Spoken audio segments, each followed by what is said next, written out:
Tyrrell Hatton's Ryder Cup qualification celebration took a shocking turn when he found himself waking up in a pool of his own vomit in an Indianapolis hotel room. This startling revelation sheds light on the wild side of professional golf that fans rarely see. But here's where it gets controversial. Hatton's exuberance wasn't just a quiet toast.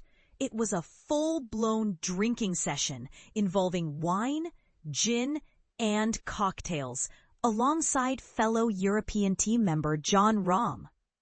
Hatton described the chaotic aftermath, saying he scrambled to clean up the room before leaving, even stripping the bedsheets and leaving cash with a note apologizing for having been sick in the bed overnight and asking for the linens to be discarded. This candid admission came during a media conference at Wentworth and the PGA Championship, where Hatton was asked about his joy at making the Ryder Cup team without needing a captain's pick, a situation complicated by his recent switch to the LIV Golf series. After celebrating with Rahm following LIV's event in Indiana, Hatton received a call from Europe's captain Luke Donald, confirming his Ryder Cup spot. "When I got back to the room, I collapsed sideways across the bed and fell asleep face down," Hatton recounted. "I woke myself up by vomiting in that position, then fell back asleep, only to wake up again covered in sick, down my arms, both sides, and all over my shirt." He continued, "I stumbled to the bathroom and saw vomit in my beard and on my face. Somehow, I managed to set an alarm to catch a flight just a few hours later. Honestly, I never want to be in that state again." Hatton also painted a vivid picture of the night's drinking spree. "If you saw the room where we were drinking, you probably ask, what on earth are you doing? But it was fun. I even fell asleep at the table and was woken up when everyone else had left."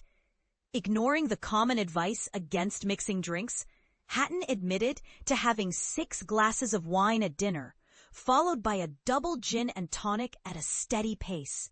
Then, when Jon Rahm chose Disaronno sours, an Italian liqueur, Hatton eagerly joined in. "They go down very easily," he said.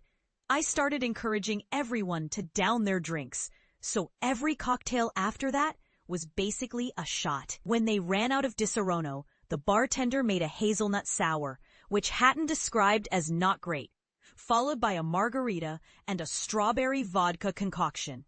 "It was aggressive and honestly horrible," he admitted. "This wild night raises an intriguing question. What might Hatton's condition be if Europe manages to retain the Ryder Cup at Bethpage this month?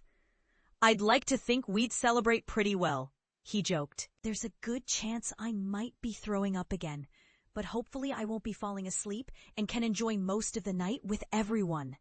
Adding to the excitement, Bob McIntyre will be partnering with Hatton for the first 2 rounds at Wentworth, sparking speculation that the duo could team up at Bethpage.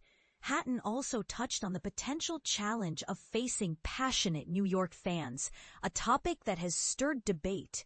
He chose to sidestep any negative assumptions, saying, "I haven't experienced it yet, so I can't comment. I'd like to think the fans will remain respectful and will just take it from there." This stance seems to echo a deliberate European message, but it also invites discussion. Can the intense atmosphere of the Ryder Cup in New York be both electric and respectful? What do you think? Will the fans strike the right balance, or is a rowdy crowd inevitable? Share your thoughts below.